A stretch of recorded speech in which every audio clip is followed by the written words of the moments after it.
బులెటిన్లో breaking news చూద్దాం. నంద్యాల జిల్లా రాజకీయాల్లో కీలక పరిణామం చోటు చేసుకుంది. పార్టీలో అసంతృప్తిగా ఉన్న వైసీపీ నందికొట్కూరు ఎమ్మెల్యే రాజీనామా అయితే చేశారు. AP PCC chief YS Sharmila సమక్షంలో కాంగ్రెస్ లో చేరారు. పార్టీ కండువ కప్పి పార్టీలోకి ఆహ్వానించారు షర్మిల. టీడీపీ టచ్ లో ఉన్నప్పటికీ సీటు లేదు అనడంతో కాంగ్రెస్ కూటికి చేరినట్లుగా తెలుస్తోంది.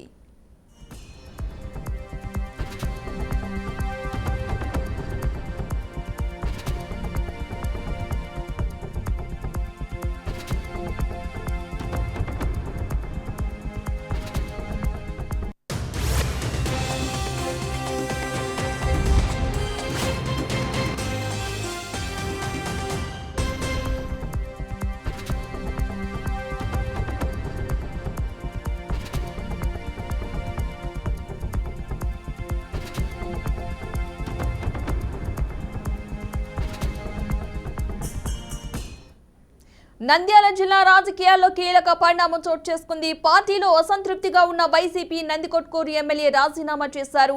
AP PCC chief YS Sharmila సమక్షంలో కాంగ్రెస్ లోకి చేరారు. పార్టీ కండువ కప్పి పార్టీలోకి ఆహ్వానించారు షర్మిల. టీడీపీ టచ్ లో ఉన్నప్పటికీ సీటు లేదు అనడంతో కాంగ్రెస్ కూటికి చేరినట్టుగా అయితే తెలుస్తోంది. ఇదే అంశానికి సంబంధించిన పూర్తి సమాచారాన్ని మా ప్రతినిధి బస్వరాజు అందిస్తారు. బస్వరాజు,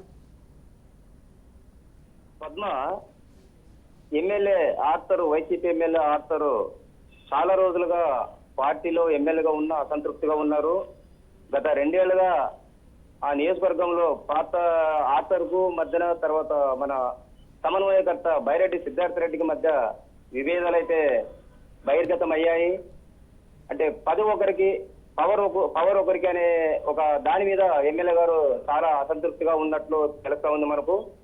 పేరుకే నేను ఎమ్మెల్యేని, నియోజకవర్గంలో ఏది చలమణి కావాలన్నా ఏ మాట నెగ్గాలన్నా బైరెడ్డి సిద్ధార్థ రెడ్డి ఆయన అనుచరులది ఆయనదే నడుస్తా ఉందన్నట్లు చాలా దఫాలుగా పార్టీ అధిష్టానానికి కూడా ఫిర్యాదు చేయడం జరిగింది సమస్యను. అయితే అధిష్టానం నుంచి సానుకూల దృక్పథము, సానుకూల సంకేతం అయితే ఆర్తర్కు అందలేదు. ఈ క్రమంలో కొంత స్తబ్దత ఏర్పడి చాలా రోజులుగా ఎడముఖం పెడముఖంగా నియోజకవర్గంలో బైరెడ్డి సిద్ధార్థ రెడ్డి ఎమ్మెల్యే అనుచరులకి మధ్య కొంత గ్యాప్ అయితే ఏర్పడింది. వైసీపీ అధిష్టానం ఇటీవల చేర్పులు మార్పులు అనే కార్యక్రమాన్ని తీసుకొచ్చి సర్వే పేరుతో ఎమ్మెల్యేల యొక్క పనితీరు దాని మీద ప్రత్యేక దృష్టి పెట్టడం వల్ల ఎమ్మెల్యే ఆర్తర్కు నియోజకవర్గంలో అంతగా మద్దతు లేదని, సర్వే రిపోర్ట్స్ సరిగా లేవనే ఒక సరితో ఇటీవల దారా సుధీర్ అనే కొత్త వ్యక్తిని తెచ్చి సమన్వయకర్తగా లేదా నందికొట్కూరు ఎమ్మెల్యే అభ్యర్థిగా ప్రకటించడం కూడా జరిగిపోయింది. ఈ క్రమంలో ఇతను తీవ్ర అసంతృప్తి ఉన్న ఆర్తరు టీడీపీకి వెళ్తాడనే ప్రచారము మొన్నటిదాకా బలంగా వినిపించింది. టీడీపీ అధినేతలతో కూడా చాలా టచ్ లో ఉన్నాడు, పైరవల్ చేస్తా ఉన్నాడు, ఖచ్చితంగా టికెట్ తెచ్చుకుంటాడని ప్రచారం జరిగింది నియోజకవర్గంలో. అయితే అక్కడ కొంత విముఖత వ్యక్తమైనట్లు మనకు తెలుస్తా ఉంది. ఈ క్రమంలో ఇక ఇతనుకు ఎలక్షన్ దగ్గర పడుతుంది, దారి లేక కాంగ్రెస్ తీర్థం ముచ్చుకొని ఏపీ పీసీసీ చీఫ్ షర్మిల సమక్షంలో కాంగ్రెస్ లోకి అయితే చేరారు. కాంగ్రెస్ తరఫున ఖచ్చితంగా పోటీ చేస్తా, నియోజకవర్గ ప్రజలకి సేవ చేసుకుంటా, ఒక లోకల్ క్యాండిడేట్ గా నేను అన్ని రకాలుగా అభివృద్ధి పథంలో నడుస్తానని వాళ్ళ అనుచర వర్గం వాళ్ళంతా చెప్పుకుంటున్నారు.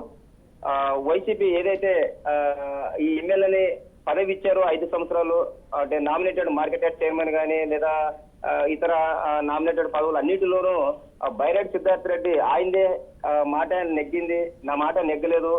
అంటే రిజర్వ్డ్ స్థానాలు ఏవైతే రిజర్వ్డ్ స్థానాలు ఉన్నాయో ఈ దళితులకు కేటాయించిన స్థానాల్లో పేరుకు మాత్రం ఎమ్మెల్యేలు ఉంటారు, పెత్తనమంతా రెడ్లదే జరుగుతుంది అనేది ఒక తీవ్ర అసంతృప్తి అయితే ఆర్తర్ గతంలో చాలా సార్లు మీడియా సమావేశంలో వ్యక్తం చేశారు.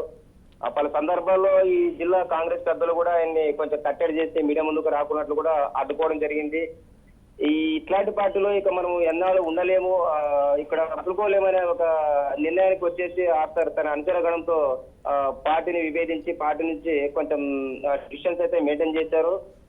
ఇక నోటిఫికేషన్ వెలువడిన క్రమంలో నందికొట్కూరులో ఇక తను అభ్యర్థిగా ఉండాలంటే ఉన్న వైసీపీలో కుదరదు కాబట్టి, టీడీపీలో ఆశించిన అవకాశం లేదు కాబట్టి సో కాంగ్రెసే ఒక మార్గంగా కనపడింది. అందువల్ల ఆయన కాంగ్రెస్ లో చేరినట్లు తెలుస్తా ఉంది మనకు పద్మ.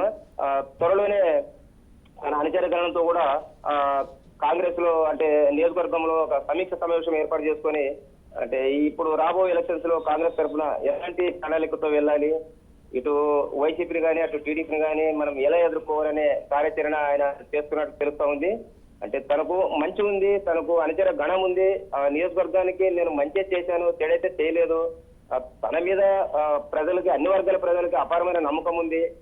కాబట్టి కాంగ్రెస్ అయినా కూడా నేను గెలుస్తాననే ఒక ధీమాన్ని అయితే ఆయన వ్యక్తం చేస్తున్నాడు. మరి సమీప భవిష్యత్తులో ఇప్పుడు ఎలక్షన్స్ జరగబోతారో ఆయన ఎంతవరకు కాంగ్రెస్ లో సక్సీడ్ అవుతాడు, ఈ అధికార ప్రతిపక్షాలని ఎంతవరకు ఢీ కొంటాడో అది మనం ఇంకా చూడాల్సి ఉంది Padma. Right, thank you Basavaraju.